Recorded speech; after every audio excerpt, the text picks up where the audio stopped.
I would not blame IU fans if they're still in shock about how abruptly everything ended this season, but the show must go on, and the Hoosiers have reached out to a number of very intriguing names in the transfer portal already. You are Locked On Hoosiers, your daily podcast on the Indiana Hoosiers. Part of the Locked On Podcast Network, your team every day.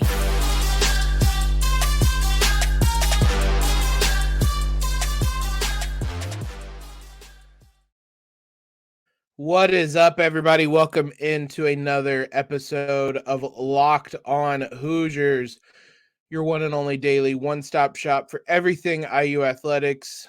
I want to thank you guys for making us your first listen today, and especially this week. It's been a tough week already. It's only Tuesday night as I record this, but still, if you're like me, you're still a little bit of shock that suddenly basketball is done in Bloomington.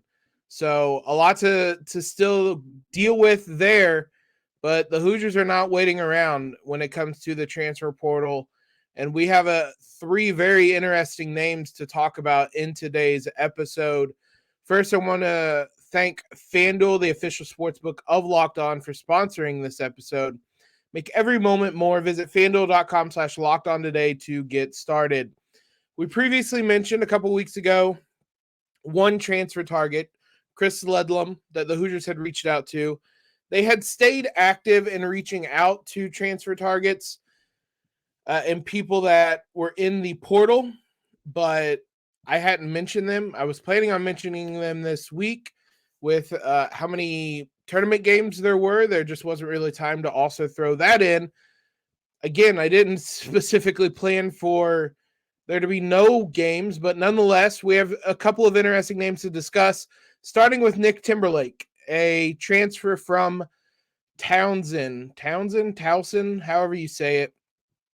He is perhaps the name you need to know most right now because it sounds like that he is right now, as we talk very early in the process of the transfer portal, the top target for the Hoosiers to try to land in Bloomington. As I said, transferring from Towson after 4 seasons. He has 1 year he has 1 more year of eligibility. He was granted a medical red shirt after his first season where he only played 9 games. Jake Weingarten of Stock Risers reported that IU is involved. If you go to places like Peegs, they Rabjohns, who I'm sure many of you are familiar with, has confirmed IU is very much involved with Timberlake and that he very much appears to be their top target right now. There's a lot of reasons why that makes sense. Timberlake is listed at 6'4", 205 pounds as a guard. That alone is a big bonus because IU doesn't have a lot of size in that regard. On the perimeter.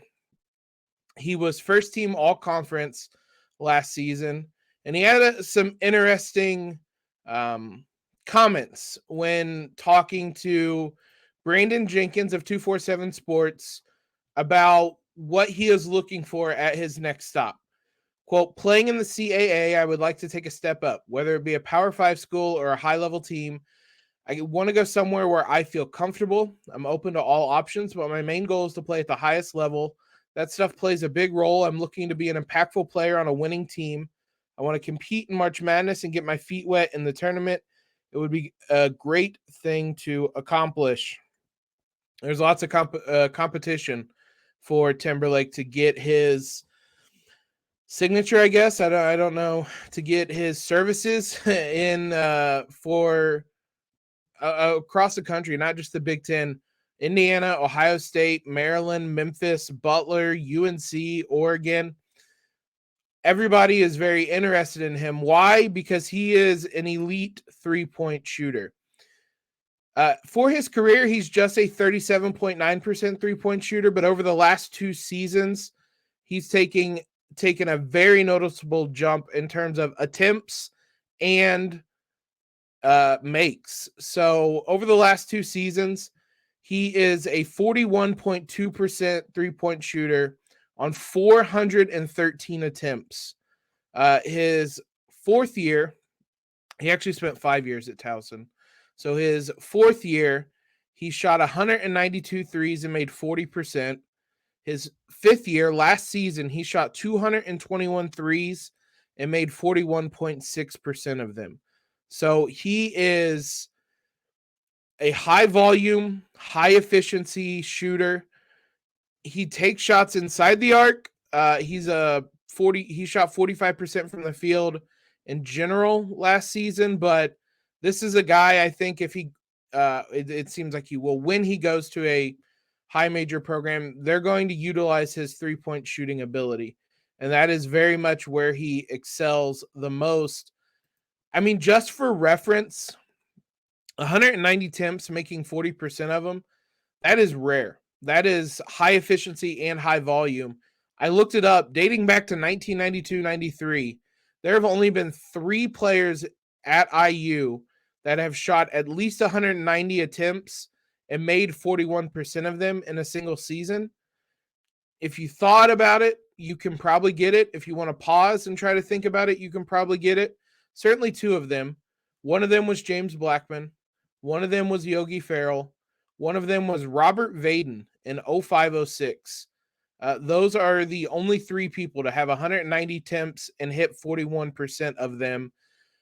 That's the type of, I don't want to say player, but that's the type of shooting that the Hoosiers would be getting in Timberlake. So you can see why he is highly sought after.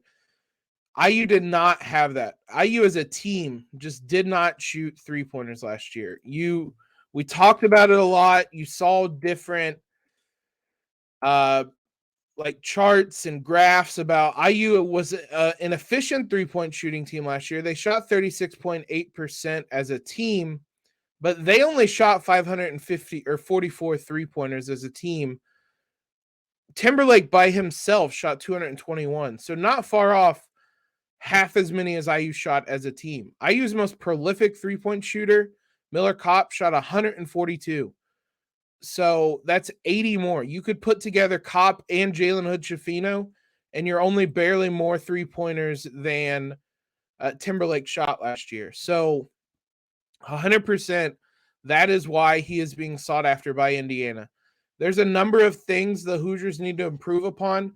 We're going to do kind of the post-mortem pieces on the men's team, the women's team. We have a lot to kind of recap the season, but we needed to talk about these names in the transfer portal because all this stuff moves so quick. We needed to talk about it first.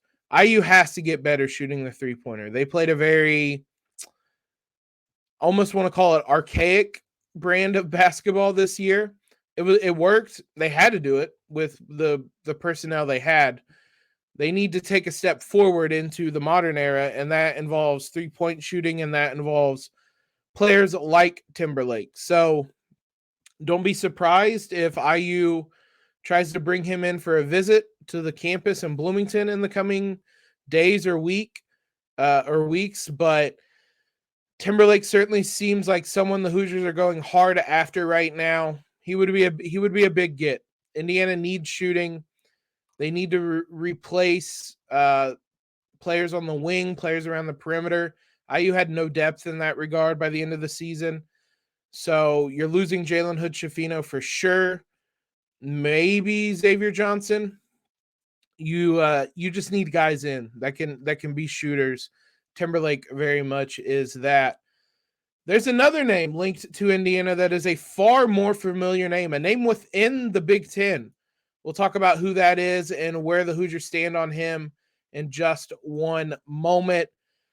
First, let's talk about today's sponsor, FanDuel. I know it's a bummer that IU isn't in the tournament anymore, but that doesn't mean you can't still bet on the games. It's a perfect time to download FanDuel, America's #1 sportsbook, because new customers get a no-sweat first bet up to $1,000. I would not blame you if you just bet against Miami in both tournaments. That would be what I would do, because even if you're wrong, even if Miami still moves on, you still get bonus bets back if your first bet does not win. Just download the FanDuel Sportsbook app. It's safe, secure, super easy to use. Don't miss your chance to get your no-sweat first bet up to $1,000 in bonus bets when you go to FanDuel.com/lockedon. That's FanDuel.com/lockedon to learn more. Make every moment more with FanDuel, an official sports betting partner of the NBA.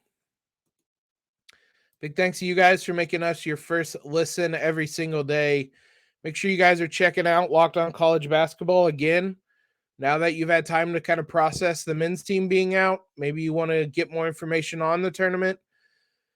These guys have you covered. They're already previewing the matchups in the brackets in the second weekend, Sweet 16, Elite 8 matchup. So Isaac and Andy have you covered wherever you guys get podcasts available on YouTube, whatever it may be.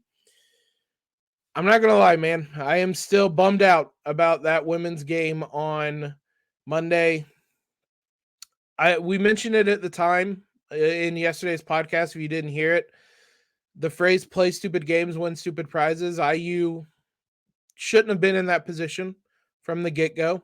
That was the most unlike IU first half I've seen all season. It also really hurt after I got done recording, seeing the video from the opposite angle of the TV camera. It was actually Reggie Wayne, obviously a Indianapolis native, or maybe not native. He lives in Indianapolis. He went to the U. He was at the game. He was behind the bench. He took a video of the final shot in which the Miami player walked halfway to Indianapolis before shooting it. 4 steps before shooting it with a referee staring right at her. That's brutal, man. That one's gonna haunt me certainly for a little bit, because that was such a rough way to go out. Man, the officiating was abysmal all night. That's what you get. Don't put it in the hands of the officials and risk them just, I don't know, closing their eyes. That one's going to be frustrating. Let's get back on topic with the men's team and another transfer target. A name you probably saw enter the portal if you keep up with Big Ten news, Jameson Battle from Minnesota, someone the Hoosiers have also reached out to. Very familiar name. Spent the last 2 seasons in Minnesota. IU is one of just a ton of schools who have reached out to him. I had to shorten the list. Travis Branham of 247 Sports listed them. I think it's like 17 or 18 schools. IU, obviously, Xavier, Clemson, Oklahoma, Iowa State, a lot of Big Ten schools, Ohio State, Nebraska, Illinois, Cincinnati has, Arkansas has. What's interesting, IU did reach out to him. Battle transferred to Minnesota from George Washington in 2021. Played 2 seasons at George Washington, is now playing 2 seasons at Minnesota. He has 1 more year of eligibility left, and potentially in Bloomington. IU reached out to him when he transferred from George Washington to Minnesota, so there is some previous relationship there. However, that much matters. Battle listed at 6'7", 220 pounds. He's, for one, IU's going to have to replace their entire front court next season. Miller Kopp, Race Thompson, Trace Jackson Davis. Malik Renew is going to step in as a starter at center. Maybe Jordan Geronimo. That's a question mark for a number of reasons. He wasn't in the rotation at all at the end of the season. Caleb Banks was seeing more time than him, and he's another name that could step up. Perhaps he plays as the starting power forward, either one of those guys.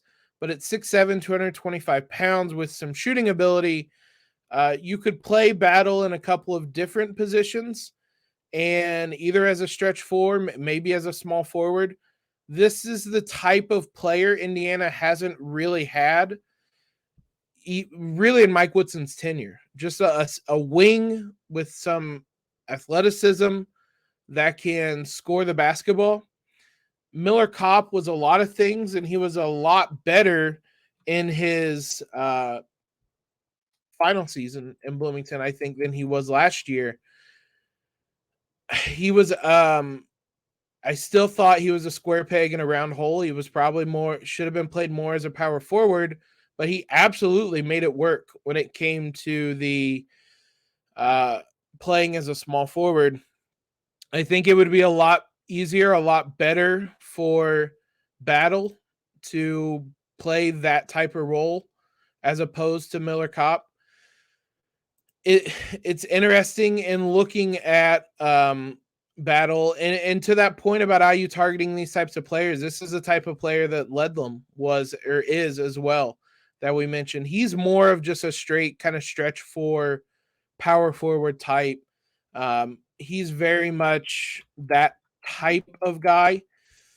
Battle, I think, could play as a 4, as a 5, or not a 5, excuse me, as a 3 or as a 4. So there's a little more versatility there, but this is what Indiana needs is versatility. Indiana was pretty rigid in how they how their lineups looked. Jordan Geronimo didn't really develop in the way that IU had hoped, so they were kind of forced into playing two big lineups that couldn't really space the floor out. I don't know that that would work very much going forward. Like it worked this year because Trace Jackson Davis was one of the best players in the country. It would work a lot better if you're able to space the floor out and play that more modern style of basketball. So that is, I think, describing Jameson Battle as someone who can play a modern style of basketball is probably the best way of looking at it. If you look at Evan Mia is a statistic site that we referenced before. He lists Battle as more of a small forward, honestly, kind of almost at times played shooting guard. So certainly would just in general help with size on the perimeter for Indiana. Statistically, it was a mixed bag this year. His first year in Minnesota, he averaged 17.5 points, 6.3 rebounds, shot 36% from the 3-point line, 45% overall.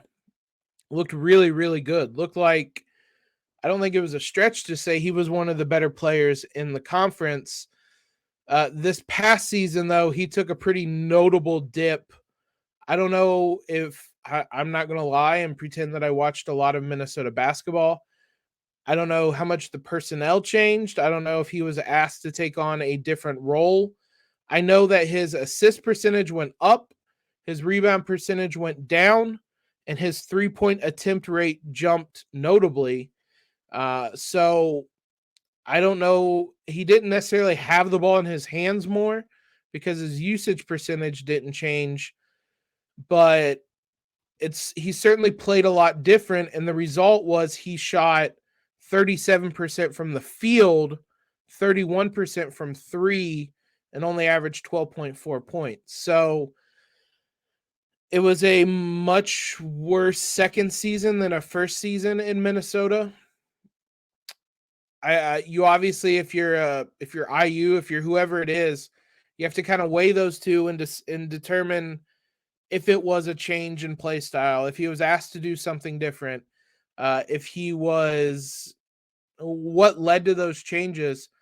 Ultimately, though, this feels like the type of player that Indiana needs, a lengthy player who has some athleticism, at his best can be a knockdown 3-point shooter to stretch the floor. It's a bit of a risk, though. I mean, 31.1% is bad on 7 attempts per game. Is that a fluke? Is that the exception? He'd never shot worse than 35% from 3 before that. It'll be something that teams will have to look at, including the Hoosiers. But another name to monitor, IU has reached out to him as well. One final person to talk about, not a transfer. Could IU be pulling another Malik Renew situation and jumping in last minute and grabbing a recruit late after a coaching change? We'll talk about who in just one moment. The Hoosiers last year zoomed in on Malik Renew after he decommitted from Florida after a coaching change. They had the benefit of having Jalen Hood-Schifino in their pocket. and he recruited as hard as anyone on the IU coaching staff. They land renew. He was a really big get for the Hoosiers.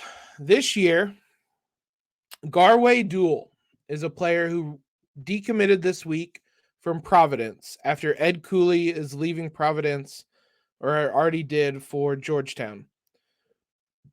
Now, not necessarily a foregone conclusion that he follows Cooley straight to Georgetown.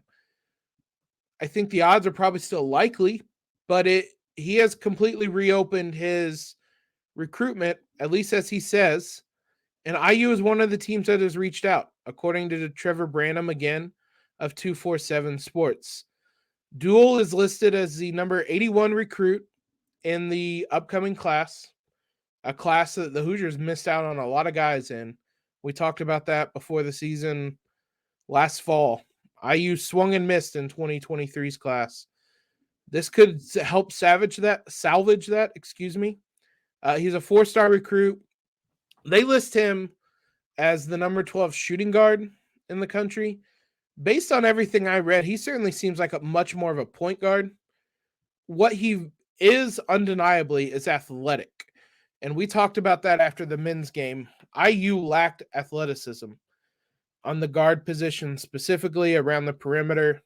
Miami was just more athletic, quicker, faster on the perimeter, and won those battles across the board. And so Duel would immediately help. He's very fast, very quick. Those are two different things, and he is both of them.